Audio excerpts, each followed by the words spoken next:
Macmillan Audio presents A Place to Hide by Ronald H. Balson. Read by Fred Berman.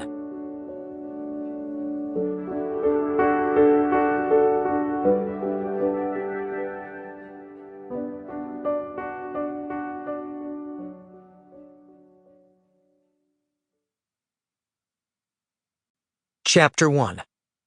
Tel Aviv, Israel, 2002.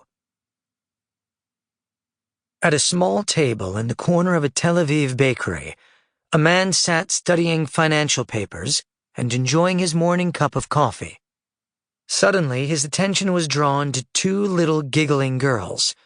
The minute they entered the store, they excitedly rushed over to the bakery display and pointed out their selections. The man watched them and smiled. They reminded him of his grandchildren. The woman with the girls tried her best to calm them down, but she had limited success. She leaned forward, had a short conversation with the sales clerk, and then pulled her girls aside to discuss their behavior. A moment later, the girls were handed their sweets in paper packets. The older of the two walked by the man's table, held out her donut, and said, "I got chocolate." Not to be outdone, the younger child rushed over to show him her selection, but she stumbled, tripped, lost control over her sweet roll, and flipped it right onto his stack of papers. The little girl froze, turned around, and burst into tears.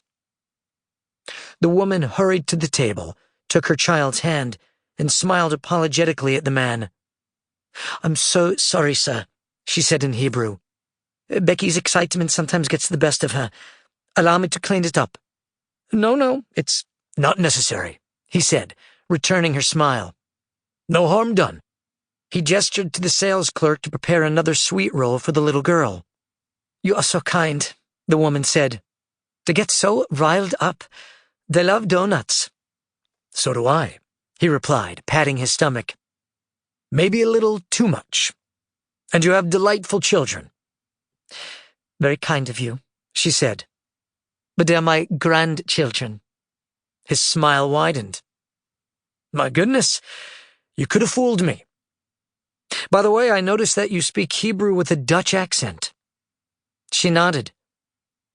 "That's true. Are you Dutch?" "No, but I spent quite a bit of time there on business, in Utrecht." "Are you familiar with Utrecht?" "I should say so. That was my childhood home." "Really?" he said with raised eyebrows. "What a small world. Maybe I have come across your family in business. What is your father's name?" "My father?" she said, then paused. Tears formed in the corners of her eyes. "It's a long story. I don't know my real father. I have only scant memories of my real mother, my real father, or my sister.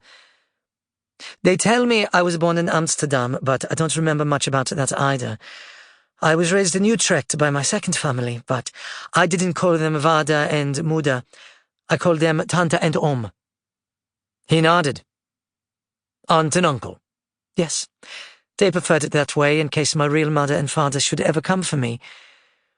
When I came to live with them, they changed my last name and called me by their family name. I'm not sure why.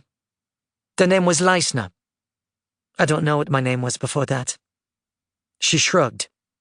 "Well, it's very nice to meet you, Ms. Leisner. But regretfully, I have never met the Leisner family in Utrecht." "Well, it's nice to meet you as well. Actually, I'm Karen Saknoff now, not Leisner. My married name is Saknoff." "And my name is Bert Franklin," he said, holding out his hand. "It's very nice to meet you too, Karen Saknoff. And I apologize for being so nosy." Karen smiled. "Oh, you're not nosy. It's kind of refreshing to talk to someone about the early years. I try to remember them from time to time, but I was very young." Sample complete. Ready to continue?